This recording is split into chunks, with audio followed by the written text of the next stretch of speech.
નમો અરિયંતાણમ, નમો સિદ્ધાણમ, નમો આયર્યાણમ, નમો વજ્જાયાણમ, નમો લોહે સૌવસાવુણમ, હેસો પંચ નમુકારુ સૌવ પાવ ફણાસણો, મંગલાનમ ચ સૌવે સિંબડમમ હવૈ મંગલમ. મંગલમ ભગવાન વીરો, મંગલમ ગૌતમ પ્રભુ, મંગલમ સ્થૂલભદ્રાદ્યા જૈન ધર્મોસ્તુ મંગલમ.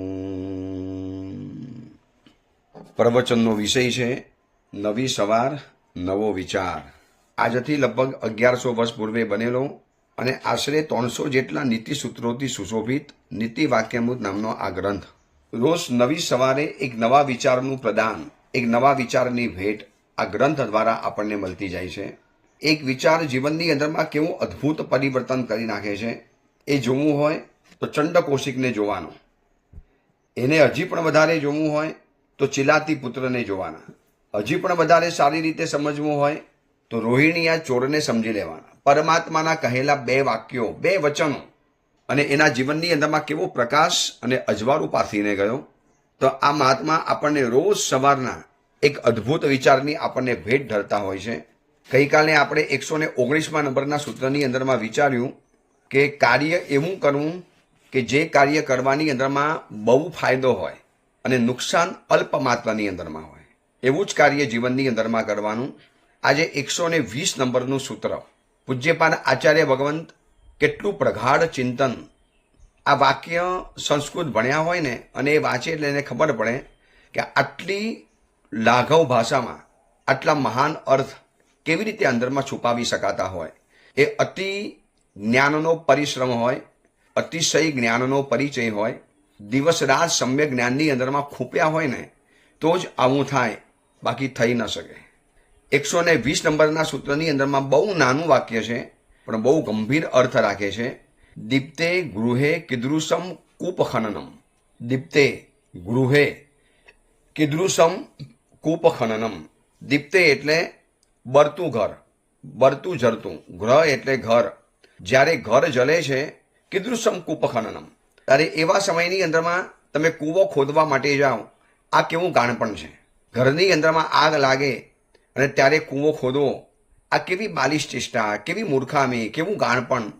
પહેલેથી તૈયારી કેમ ન રાખી? ગમે ત્યારે આગ લાગશે. ઘરની અંદરમાં રસોઈ બનાવીએ છીએ, ઇલેક્ટ્રિસિટી છે તો પહેલેથી એવો ઇંતજામ કરી લેવો હતો, પહેલેથી એવી વ્યવસ્થા કરી લેવી હતી કે આગ લાગે તો તરત જ આગને બુઝાવવા માટેના સાધનો તૈયાર હોય. આ તો જ્યારે આગ લાગે ત્યારે દોડધામ કરવાની, આગ લાગે ત્યારે ભાગદોડ મચાવવાની, આગ લાગે ત્યારે રાડારાડ કરવાની, આગ લાગે ત્યારે સોળ સુગુલ કરવાના, આગ લાગે એટલે પછી દોડધામ મચાવી દેવાની. પણ આ તમારી મૂર્ખામી કહેવાય ને કે દીપ્તે ગૃહે કીદૃશમ કૂપખનનમ. આગ લાગે છે ત્યારે કેમ તમને કૂવો ખોદવાનું યાદ આવ્યું? પહેલેથી કેમ ન આવ્યું? એટલે આ મહાત્મા આ કહીને આપણને એક વાત સમજાવવા માટે માગે છે. આ તો આપણને એક એક્ઝામ્પલ આપ્યું કે કોઈ મૂર્ખ વ્યક્તિ ઘરની અંદરમાં આગ લાગ્યા પછી કૂવો ખોદવા માટે જાય. એ કૂવો ખોદવો એનો કોઈ કામનો જ નથી. તમે કૂવો ખોદશો, અંદરથી પાણી નીકળશે, ત્યાં સુધીમાં તો ઘર જલીને સાફ થઈ જવાનું, ભસ્મ બની જવાનું. પછી તમારો કૂવો ખોદવાનું મતલબ પણ કોઈ નથી. એવી જ રીતે દુઃખદ પરિણામ આવ્યા પછી એની ગલત પ્રક્રિયા બદલ આંખમાંથી આંસુ પાડવા એ પણ આપણી મૂર્ખામી જેવું કહેવાય. જીવનની અંદરમાં અનિચ્છનીય પરિણામ આવ્યું, નહીં ચાહતા હતા એવું રિઝલ્ટ જીવનમાં આવ્યું. હવે આવ્યા પછી આપણી એ ગલત પ્રક્રિયા બદલ આપણે આંસુ પાડવાના. એક્ઝામ્પલ તરીકે એક છોકરો છે, પરીક્ષા આપી અને જ્યારે રિઝલ્ટ હાથની અંદરમાં આવ્યું બિલકુલ ટોટલી નપાસ. હવે એ છોકરો એ વખતે રડે, મેં પહેલેથી વાંચ્યું હતું, પહેલેથી ધ્યાન રાખ્યું હતું. દુઃખદ પરિણામ આવ્યા પછી ગલત પ્રક્રિયા બદલ આંખમાંથી કે ગલત પ્રવૃત્તિ બદલ આંખમાંથી આંસુ પાડવા એના કરતાં ગલત પ્રવૃત્તિ કરતાં અટકી જવું એ વધારે ઉચિત હતું. તમે એ વખતે કેમ ન છે ત્યાં? હવે જ્યારે આગ લાગી છે ત્યારે આંખમાંથી આંસુ પાડવાના, પસ્તાવો કરવાનો, અફસોસ કરવાનો. તો પહેલેથી તમારે ચેતી જવું હતું, પહેલેથી તમારે અભ્યાસ કરી લેવો હતો, પહેલેથી પઢાઈ કરી લેવી હતી, પહેલેથી તમારે તૈયારી કરવી હતી, તમારે પૂર્વ તૈયારી એડવાન્સ તૈયારી પહેલેથી કરી લેવી હતી, છેલ્લે તમે દોડધામ કરવા માટે જાઓ, છેલ્લે ભાગદોડ મચાવવા માટે જાઓ, તો પછી તો બધું તમારા જીવનમાં હારી ગયા. તમે શું રહ્યું? પછી ઘર બરે છે અને ત્યારે કૂવો ખોદવા માટે જાઓ. આ પ્રક્રિયા કેટલી લાંબી છે. તો પહેલેથી કેમ માણસ પૂર્વ તૈયારી ન કરે? કોઈ પણ કાર્ય કરવું છે એની તૈયારી, એડવાન્સ પૂર્વ તૈયારી કરવાની, એવો ગભીતાર્થ અર્થ આ મહાત્મા આપણને સમજાવે છે.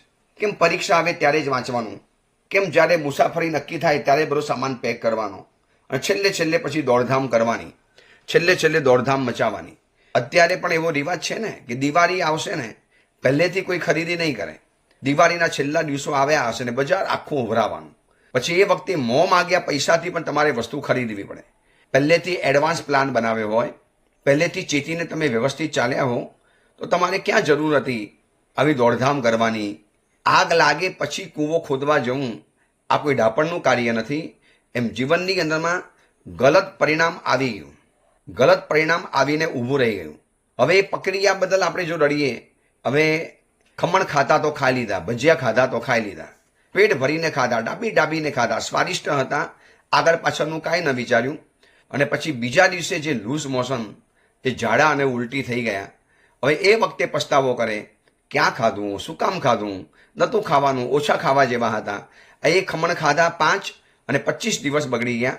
બીજા 10 દિવસ ખાવાનું ગયું, 10 દિવસનું ખાવાનું બગડ્યું. માત્ર છાશ અને દહીં ઉપર રહેવું પડ્યું, દૂધ અને ભાત ઉપર રહેવું પડ્યું, માત્ર ભાત અને મમરા ઉપર રહેવું પડ્યું. બધા જમણવાળો કેન્સલ થઈ ગયા, બધું જ થઈ ગયું. આના કરતાં એ વખતે મેં ધ્યાન રાખ્યું હતું. આ છે ને ગલત પરિણામ આવીને ઊભું રહે છે દરવાજા ઉપર, ત્યારે ગલત પ્રક્રિયા કે પ્રવૃત્તિ બદલ આંખમાંથી આંસુ પાડીએ છીએ. તો પહેલેથી આપણે કેમ ચેતી નથી જતા? જ્યારે બધું જ વિનાશ પામે, બધું જ બગડી જાય, બધું ખતમ થઈ જાય, શરીર જ્યારે રોગોથી ઉભરાઈ જાય, ત્યારે પછી માણસ દોડધામ કરે છે શરીરના રોગોને હટાવવાની. તો પહેલેથી તમારે લાઈફસ્ટાઈલ એવી જ બનાવી હતી. આટલી બધી દોડધામ, દિવસ રાત દોડવાનું, બિઝનેસ માટે, બહાર ટૂર માટે જવાનું. હું એવા કેટલાય શાવકોને ઓળખું છું, આમ પૈસાની પાછળ પાગલ બનીને. એનો પરિવાર કહે છે કે ભાઈ નથી જરૂર આટલા બધા પૈસાની, શું કામ શરીર બગાડો છો? નથી પૂરતું ઊંઘતા, નથી ઘરનું ખાતા, બહારનું આચર કુચર ખાઈ લો છો. જે તે જગ્યામાં ટ્રીપ ઉપર જાઓ, જ્યાં ત્યાં ખાઈ લેવાનું. થોડું વ્યવસ્થિત તો ખાઓ, પણ ખાવામાં ધ્યાન ન રાખ્યું, અને પછી શરીરમાં જે પણ રોગ થયા, હવે એના માટે ભરચક પસ્તાવાનું. તો આ મહાત્મા આપણને કહે છે, દીપ્તે ગૃહે કીદૃશમ કૂપ ખનનમ. ઘર જ્યારે બળતું હોય ત્યારે કૂવો ખોદવો એ કેવું ઉચિત છે, કેટલું સંભવ છે, કેટલું યોગ્ય છે, કેટલું ઉચિત લાગે છે. આ ઉચિત લાગે છે તો પહેલેથી માણસ પૂર્વ તૈયારીમાં કેમ નહીં થતો હોય? એટલે ગલત પરિણામ આવી જાય અને પછી ભરપેટ પસ્તાવો કરવાનો, પેટ ભરીને રડવાનું. હવે એ ગયું, હવે જે નુકસાન થવાનું તે થઈ ગયું. હવે ગમે એટલા આંસુ પાડીશું ને તો એ નુકસાન તો હવે અટકવાનું નથી.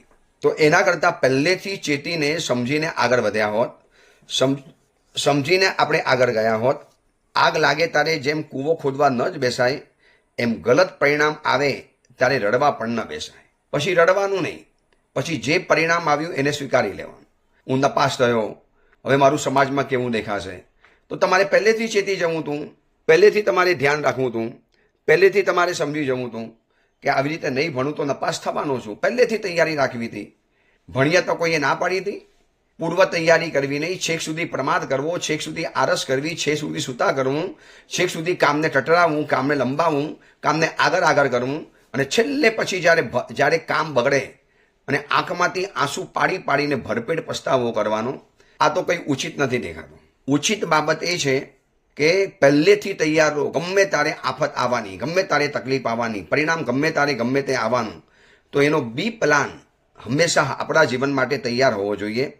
એટલે એક વાત આપણે ખાસ સમજવા જેવી છે કે પ્રવૃત્તિની પસંદગી આપણા હાથમાં જરૂર છે. મારે કઈ પ્રવૃત્તિ કરવી એની પસંદગી, એની ચોઈસ મારા હાથમાં છે, પરંતુ પરિણામ આપણા હાથમાં નથી. પરિણામ એ પ્રક્રિયાના હાથમાં છે. તમે જે પ્રક્રિયા કરશો, જે પણ પ્રવૃત્તિ કરશો ને, એ પ્રવૃત્તિ તમે નક્કી કરી શકશો કે મારે આ પ્રવૃત્તિ કરવી છે. ગુટખા ખાવાની પ્રવૃત્તિ કરવી છે, કોઈ તમને અડકાવી નહીં શકે. પછી એ કેન્સર ફાટ્યું, વધુ પડતા ગુટખા ખાધા અને હોઠનીમાં જે કેન્સર ફાટ્યું, ગળામાં કેન્સર ફાટી નીકળ્યું, અને એ વખતે પછી રડીને પસ્તાવો કરીને આંખમાંથી આંસુ પાડવા, એના કરતાં પહેલેથી તમારે ગલત પ્રવૃત્તિ પકડવી જ નથી. શું કામ તમે એવી પ્રવૃત્તિ કરી? એટલે પ્રવૃત્તિ આપણા હાથમાં છે, એની ચોઈસ આપણા હાથમાં છે. મારે કઈ પ્રવૃત્તિ કરવી એ નક્કી હું કરું છું, પરંતુ પરિણામ શું આવશે ને એ મારા હાથમાં નથી, એ પ્રવૃત્તિના હાથમાં છે. તમે જે પ્રવૃત્તિ કરી છે એ જ પરિણામ આવવાનું છે. હવે તમે કાંટા વાવ્યા હશે તો કાંટા ઉગવાના, બાવરિયા વાવ્યા હશે તો બાવર ઉગવાના, આંબા વાવ્યા હશે તો આંબો ઉગવાનો, ઘેઘૂર વડલો વાવ્યો હશે તો તમારે ઘેઘૂર વડલો ઉગવાનો. જે પ્રવૃત્તિ કરશો ને એવા પ્રકારનું પરિણામ આવશે. હવે પરિણામ આવ્યા પછી દોડધામ કરવી, રડવું, માથા કૂટવા, એને સુધારવાનો પ્રયત્ન કરવો, એને બચાવવાની કોશિશ કરવી, એના માટે ઓપરેશન કરો, આ દવા કરો, આ જગ્યાની અંદરમાં જઈ આવો. ભૈયા એ બધું છે ને તમારું આગ લાગે ત્યારે કૂવો ખોદવા જેવું છે. પહેલા નંબરમાં તમારે નક્કી કરવું તો કે આગ લાગવા દેવી જ નથી. નહીં લાગવા દો મારા જીવનમાં આગ, હું મારા જીવનમાં આગ નહીં લાગવા દઉં. હવે આગ લાગી ગઈ અને પછી આપણે આગ લાગે ત્યારે કૂવો ખોદવા ન બેસાય, આવી તો આપણે કહેવત સમજવીએ છીએ. અને આગ લાગી ગયા પછી તમે પસ્તાવો કરો, ગલત પરિણામ આવ્યું એનો પસ્તાવો કરવાનો, એનું આંખમાંથી આંસુ પાડવાનું. ગુટકાનું સેવન બાદ શરીર કેન્સરનું શિકાર બની જાય અને એ અનુભવ પછી પણ જો આપણે આંખમાંથી આંસુ પાડીએ તો પછી એ મૂર્ખામી આપણી છે. તમારે એ પ્રવૃત્તિ કરતાં વિચાર કરવો તો ગલત પ્રવૃત્તિ કરતાં આપણે અટકતા નથી અને એનું જ્યારે પરિણામ ગલત આવે છે ને ત્યારે પછી આપણે રડીએ છીએ. દીકરા દીકરીને પહેલેથી તમે ઉલટી પ્રવૃત્તિ કરવા દીધી, બહાર જાઓ, નાઇટ આઉટ કરો, નાઇટ સ્ટે કરો, તમે કોઈના પણ ઘરે રહી શકો, જઈ શકો તમે કોકના ઘરની અંદરમાં, અને પછી એ વખતે તમે કશું જ એક્શન ન લીધી. હશે દીકરાઓ છે, હવે આ નવો જમાનો છે, થોડોક મોડર્ન જમાનો છે, એમને પણ એમની ઈચ્છા પરિપૂર્ણ કરવા દો. અને આમ બધું કરીને આંખ મિચામણા કરીને માતા પિતા એ લોકોને છૂટ આપી જવા દીધા, ગલત પ્રવૃત્તિ કરવા દીધી અને પછી વ્યસનોના શિકાર બન્યા કે દીકરી કોઈ ખરાબ ખોટા રસ્તે કે વિધર્મીના રવાડે ચડી ગઈ અને પછી એ જ્યારે આઘાત આપીને ઘરમાંથી ભાગી જાય અને પછી આંસુ પાડવા, પછી પોલીસ કમ્પ્લેન કરવી, પછી ઘરના વડીલોને બોલાવવા, પછી એ દીકરીને તમારે તમાચા મારવા, દીકરીને ધમકાવી, એ બધું દીપ્તે ગૃહે કીદૃશમ કૂપખનનમ, એ બધું ઘર બળી ગયા પછી કૂવા ખોદવા બરાબર છે. પહેલેથી કેમ નથી ચેતતા? પહેલેથી કેમ આપણે ધ્યાન નથી રાખતા? પહેલેથી તમારે ચેતી જવું જોઈએ કે આવું થશે તો આવું થઈ શકે. તમે કોકનું જીવન તો જોયું હશે ને કે આટલા ગુટખા ખાઉં છું તો કેન્સર જો ઘણા લોકોને આવ્યું છે તો મને આવ્યું છે તો મારે સમયસર ચેતી જવાનું, મારે અટકી જવાનું. ઘણા લોકો નથી ભણ્યા તો નપાસ થયા છે, હું પણ નપાસ થઈ જઈશ, તો આના કરતાં મારે નપાસ નથી થવું હોય તો મારે બરોબર ભણવું પડશે. કેમ આ બધું પહેલેથી આપણે નથી વિચારતા, પહેલેથી ચેતતા નથી અને છેલ્લે પછી દોડધામ મચાવવાની. અને દોડધામ મચાવવાની એટલે રડવું, છાતી કૂટવી, માથા કૂટવા, ફરિયાદો કરવી, મારા જીવનમાં તો આમ થઈ ગયું. ભાઈ તમારા જીવનમાં એવું થયું છે ને એનું કારણ તમે છો, કારણ કે તમે આગ લાગવા સુધીમાં કૂવો ખોદ્યો જ નહોતો. જ્યાં સુધી મુશ્કેલી નથી આવી ત્યાં સુધી તમને મુશ્કેલીના અણસાર પણ નહોતા આવતા. કોકના જીવનમાંથી શીખ્યા પણ નહીં, ગલત પ્રવૃત્તિ કરતા જ ગયા અને આ ગલત પ્રવૃત્તિના કારણે ઘણા લોકોના જીવનમાં આગ લાગી છે, ઘણા લોકોના જીવનની અંદરમાં નુકસાન થયું છે. તો મને પણ આવું થશે આવો તો વિચાર કર્યો જ નહીં અને ગલત પ્રવૃત્તિમાં એટલા આગળ વધ્યા. હવે તમે પોતે જ બહાર નીકળી શકતા નથી. રોડ ઉપર યુવાન છોકરો હોય અને ગાડી તેજ રફતારમાં વગાડે, ભયંકર સ્પીડમાં ગાડી વગાડે, છેલ્લે પછી ગાડી અથડાઈ, ડિવાઈડર સાથે ગાડી ભડકાઈ અને પછી છેલ્લે જ્યારે શરીરમાં ઘા થયો કે દીકરો જ્યારે મરી ગયો અને પછી માતા પિતા રડે, તો તમે એ વખતે પહેલેથી ગાડી આપતા પહેલા વિચાર કેમ ન કર્યો કે આ યુવાન લોહી છે, એને હવે આપણે અત્યારે આ ઉંમરે ગાડી ન અપાય, ઊંછાછરું શરીર છે, ઊંછાછરો સ્વભાવ છે, નવી યુવાની છે અને આ નુકસાન કરી બેસશે, આપણે એને આવી ગાડી આપી ન શકાય. હવે આપ્યા પછી રડવાનું, નુકસાન થઈ ગયું, દીકરો ગયો, મરી ગયો, નુકસાન થઈ ગયું અને પછી હાઈવોય કરવાની, પછી ભગવાનને દંડ આપવાનો, ભગવાન મારી સામે જોતા નથી, ભગવાનની આજકાલ પ્રભાવ નથી રહ્યો, ભગવાનની શક્તિ લગભગ ખતમ થઈ ગઈ, આ કલિયુગમાં ભગવાનનો પ્રભાવ પણ ખતમ થઈ ગયો. આ બધું બોલવું ને એ આપણી કૂવો આગ લાગે ત્યારે કૂવા ખોદવા બરાબર છે.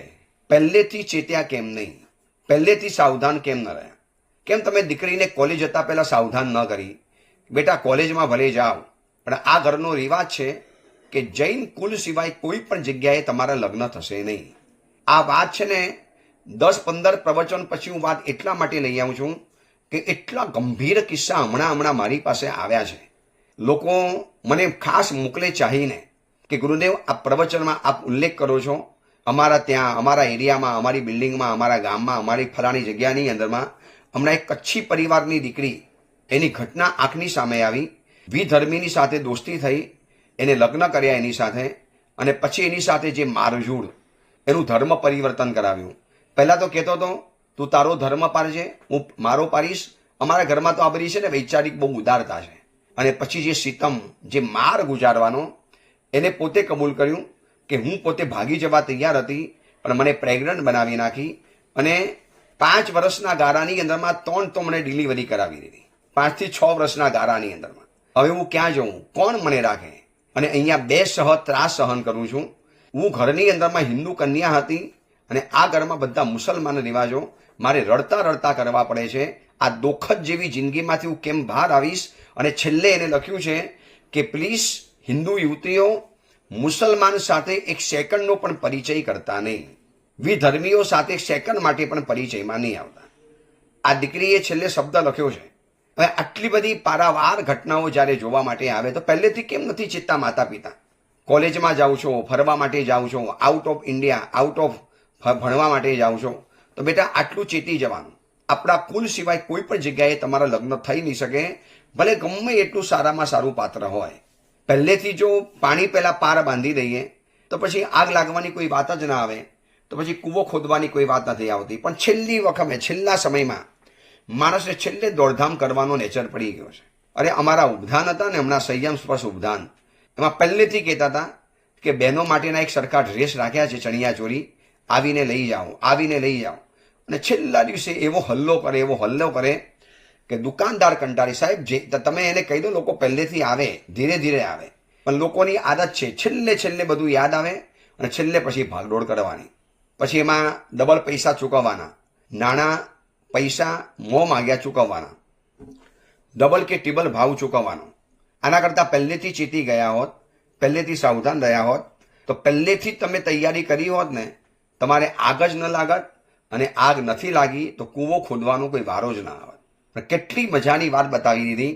દીપ્તે ગૃહે કિદૃશમ કૂપ ખનનમ. આપણને સવાલ પૂછે છે, ભાઈ આ કેવું તારું કામ, આ તારું કેવું પરાક્રમ, આ તારી કેવી વિચિત્ર પ્રવૃત્તિ? આગ લાગે એટલે કૂવો ખોદવા માટે જવાનું, છેલ્લે જ ભાગવાનું, સૌથી છેલ્લે દોડધામ મચાવવાની.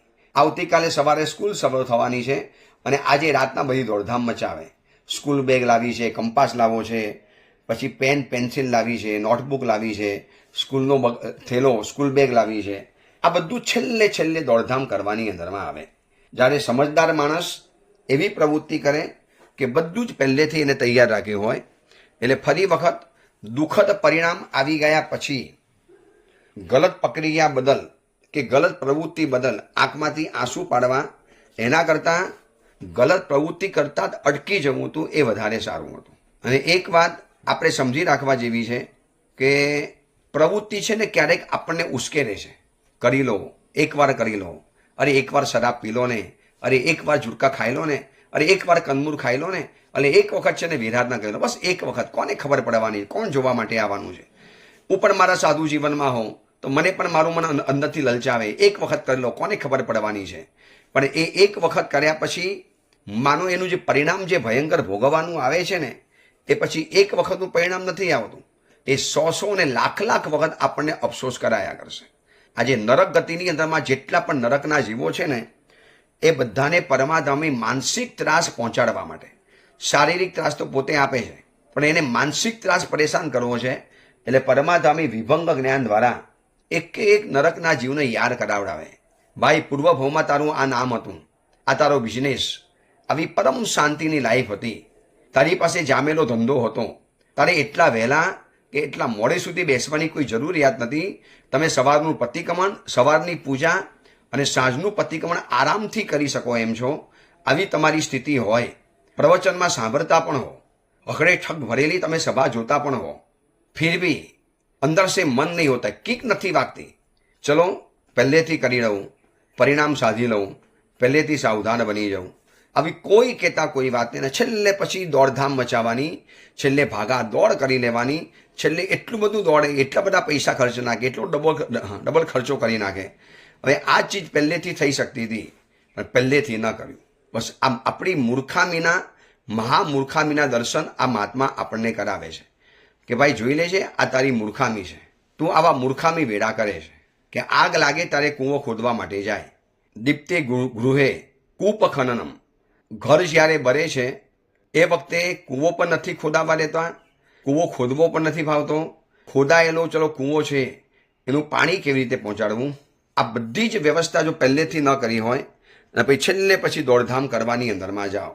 ધર્મના ક્ષેત્રમાં પણ આ જ જોવા માટે મળે. સંવત્સરી આવ્યું, પર્યુષણ મહાપર્વ આવ્યા, હવે પહેલેથી છે ને ચરોરા, કટાશના, મુપત્તિ, ધોતી વગેરે બહાર નહીં કાઢી રાખે. ઘણાની આ કુટેવ જ હોય. અમારા સાધુ જીવનમાં પણ હું આવા ઘણા સાધુઓની કુટેવ જોઉં છું. છેક સુધી કાર્યને ટાળવાનું, પછી કરશું ને, હજી તો વિહાર 4 વાગે છે ને, હજુ તો 3 જ વાગ્યા છે, હમણાં પાત્રા બાંધી દઈશ. અને છેલ્લે પછી 4માં 5 કમો હોય તારે ધડાધડ પાત્રા બાંધવાના, જેમ તેમ ઉભધી પેક કરવાની, જેમ તેમ જોડી બાંધી દેવાની, જેમ તેમ પાત્રા બાંધી દેવાના, જેમ તેમ પોતાનું પલ્લણ કરી દેવાનું. જેના રહી ન રહી, શું થયું કાંઈ ખબર ન પડે. અને જેમ તેમ કંઈ છેલ્લે પછી ભાગદોડ મચાવવાની, દોડધામ મચાવવાની. આના કરતાં એવા ઘણા સમજુ માતા પિતાઓ પણ હોય છે કે જે પહેલેથી એડવાન્સ તૈયાર કરીને છોકરાની પરીક્ષા માટેનું, છોકરાના કપડાં માટેનું. મેં તો એવા પરિવાર જોયા છે સુરતની અંદરમાં કે 8 દિવસના કપડાં ઉપર ચિઠ્ઠી લખીને મૂકી દે, આ તારીખે આ વસ્ત્ર, આ તારીખે આ વસ્ત્ર, સેફ્ટી પિનમાં ભરવી અને આખો વોર્ડરોબની અંદરમાં 8 દિવસના 8 લખી નાખ્યા હોય. હું પૂછું આવું કેમ? સાહેબ જો નવા કપડાં પહેરવાના હોય છે, લોકોને નવી વસ્તુ બતાવવાની ઈચ્છા હોય છે. આ વખતે મેં પણ કુંભોજગીરી પ્રતિષ્ઠા છે માટે આટલા પ્રકારના નવા ડ્રેસ ખરીદ્યા છે. હવે એ આટલા સરસ ડ્રેસ લોકોને ખબર કેવી રીતે પડે? તમારી સામે રજૂ કરવું, ડિસ્પ્લે કરવું તો જ લોકોને ખબર પડે. હવે આ બધું છે ને એડવાન્સ કરે તો વધારે સારું. પછી છેલ્લા સમયની અંદરમાં ધોતી લેવા જવાનું, ચરોરો લેવા જવાનું, મુપત્તિ લેવા જવાનું. અમારા ઉદ્યાનની અંદરમાં મેં આવું જોયું. છેલ્લા 2 દિવસે મન થયું ચલો ઉદ્યાન કરી લઈએ. એટલે પછી હજુ તો 1 દિવસ છે ને, વિચારી લઈશું ને, એમાં 1 દાડો તો જોતામાં પૂરો થઈ ગયો. હવે બીજો દિવસ આવ્યો અને બીજા દિવસે ઉદ્યાનની અંદરમાં બેસવાનું છે. એના માટે રાત દિવસ ખરીદી કરે, મોં માગ્યા પૈસા આપીને ચૂકવી નાખે. જે ચીજ અમે 100-200 રૂપિયામાં લાવ્યા હોય એ ચીજ એ લોકોને 700-800 રૂપિયાની અંદરમાં પડે. કેમ આવું થાય છે? બસ માણસની કુટેવ છે કે છેલ્લે તૈયાર થવાનું, બધું છેલ્લે જ પતાવવાનું, પહેલેથી કશું નહીં, એડવાન્સ કાર્ય નહીં કરવાનું. અને નથી કરતા ને એ લોકો આગ લાગે તારે કૂવો ખદવા જેવા મૂર્ખામી જીવો કહેવાય છે. અરે ભલે આખી આગ ન બુઝાય પણ એક નાનકડો લોટા જેટલું પણ પાણી હોય ને એ પણ આપણે છાંટી શકીએ. રખીને એ નાનકડા લોટાથી આગ બુઝાઈ પણ જાય, અંદરમાં જે દહેશત હોય એ દૂર થઈ પણ જાય. પણ એ ક્યારે બને? જ્યારે પહેલેથી એડવાન્સ તૈયારી રાખી હોય તો. આ તો કર્મ કયું કરવું ને એ આપણા હાથમાં છે, પણ એ કરેલા કર્મનું કયું ફલ પામવું એ આપણા હાથમાં નથી, એ કર્મસત્તાના હાથમાં છે. કર્મસત્તા એવી છે કે બધી લગામ એના હાથની અંદરમાં છે. એ નક્કી કરે કોને, ક્યાં, કઈ જગ્યાએ શું કરવાનું, કોને કેટલું આપવાનું, આ બધું એ જ નક્કી કરે. આપણે તો ખાલી કર્મસત્તા, મહાસત્તાના ગુલામ છીએ. સાવ મામૂલી પેદા ચેસની અંદરમાં જેમ રમત રમે ત્યારે સૈનિક અને સેનાપતિને રાણી અસર નથી હોતા. ભલે એનો દબદબો કે નીતિ નિયમ અલગ પ્રકારના હોય, પરંતુ આ ધર્મના કર્મસત્તાના નિયમ તો આખા અલગ છે. અહીંયા છેલ્લે જે કરવા માટે જાય છે ને એ કદાચ નિષ્ફળ જાય છે. પહેલેથી પ્લાન સાથે, પ્રી પ્લાન, બધી પૂર્વ તૈયારી હોય, બધું જ બોલવાનું તૈયાર હોય, બસ સમય મળે એટલે સ્વિચ દબાય અને જેમ પંખો શરૂ થઈ જાય એમ ફટાફટ પોતાનું કાર્ય શરૂ કરવા મળે. એને ક્યારેય પાછળથી પસ્તાવવું નથી પડતું કે યાર મારાથી શું થઈ ગયું, કેવું કરી નાખ્યું, આટલી પણ મારામાં ઉતાવળ ન રહી. આવા બધા જે ગળમથલ ચાલે છે ને એનું કારણ એક જ છે કે છેલ્લે આપણને દોડવાની ટેવ પડી ગઈ છે. જો સગા સંબંધીના લગ્નમાં જવાનું હશે ને એ પણ છેલ્લે તૈયાર થાય. અમારા મહાત્મા પણ અમે એવા ઘણા જોયા છે કે વ્યાખ્યાનમાં સાવકો વિનંતી કરવા આવે ને ત્યારે ચોપડી બંધ કરે, પછી જગ્યા ઉપર ધીરેથી ઊભા થાય, પછી ચરવરો મુપત્તિ પકડે, પછી પાછા ગુરુદેવને વંદન કરવા માટે આવે, પછી વંદન કરી અને પછી જે બધું આગળની ક્રિયા કરવાની હોય પણ આ બધું ક્યારે થાય? એડવાન્સ તમારી પાસે તૈયારી હોય તો. એડવાન્સ તૈયારી ન હોય ને છેલ્લે પછી ભાગદોડ કરવાની, એમાં પડી પણ જાય, કાર્ય નિષ્ફળ પણ જાય, 1 મિનિટ માટે બધી વસ્તુ તહસ નહસ થઈ જાય. તમારી મહિનાઓની મહેનત આ રીતે એક મૂર્ખામીના કારણે બધું ખતમ થઈ જતું હોય છે. એટલે આ મહાત્મા આપણને સમજાવે છે કે આગ લાગે ત્યારે જેમ કૂવો નથી ખોદાતો, દીપ્તે ગૃહે કીદૃશમ કૂપખનનમ. કેટલું એક જ નાનકડું વાક્ય છે, પણ કેટલું બધું સાર ગર્ભી સમજાવે છે કે ઘર બળતું હોય ત્યારે કોઈ સાધન સરંજામ કામ નથી લાગતા. કામ લાગતું હોય તો આપણું સત્વ, આપણું પુણ્ય, આપણા દેવગુરુના આશીર્વાદ, આપણો કરેલો ધર્મ, એ જ આપણને કામ લાગે, બાકી કામ ન લાગી શકે. તો આગ લાગે ત્યારે જેમ કૂવો ખોદવા નથી જવાનું, એમ એવી જ રીતે સમય આવે અને પરિણામ ખોટું આવીને ઊભું રહી ગયું તો પછી પ્રક્રિયા માટે રડવાનું પણ નથી. જે આવ્યું એને હસતા મોઢે સ્વીકારી લેવાનું. જે પણ પરિણામ આવ્યું, જો પરિણામ આપણા હાથમાં નથી, પણ પ્રવૃત્તિ તો આપણા હાથમાં હતી ને. પેટની અંદરમાં ઝેર પધરાવી દીધા પછી આપણે એમ ઈચ્છીએ કે વિષમ ક્ષણ, વિષ ભક્ષણ કર્યા છતાં પણ જો હું બચી જાઉં તો આમાં આપણને સફળતા નથી જ મળવાની. એમ ખરાબ કાર્ય કર્યું અને પછી રિઝલ્ટ જ્યારે ખોટું આવ્યું અને એના કારણે પાપ કર્મનો ઉદય આવ્યો તો પછી એવા સમયની અંદરમાં હસતા હસતા સહન કરી લેવાનું. પણ છેલ્લે દોડધામ મચાવીને એમાં તમે પણ દોડો આ પ્રતિષ્ઠા વગેરે માટે, અને અમારા જેવા સાધુઓને પણ દોડાવે. એક વખત મોકલી આપો સાહેબ, એક વખત મોકલી આપો. માનો એ મોકલ્યા અને કંઈક પરિણામ આવ્યું, કંઈક ખોટું રિઝલ્ટ આવ્યું તો રડવાનો અફસોસનો વારો તો જે ગુરુએ મોકલાવ્યો એને જ આવે. એટલે આ વાત બધા ક્ષેત્રમાં લાગુ પડે છે કે પૂર્વ તૈયારી સાથે કોઈ પણ કાર્ય કરવા તૈયાર થાવ.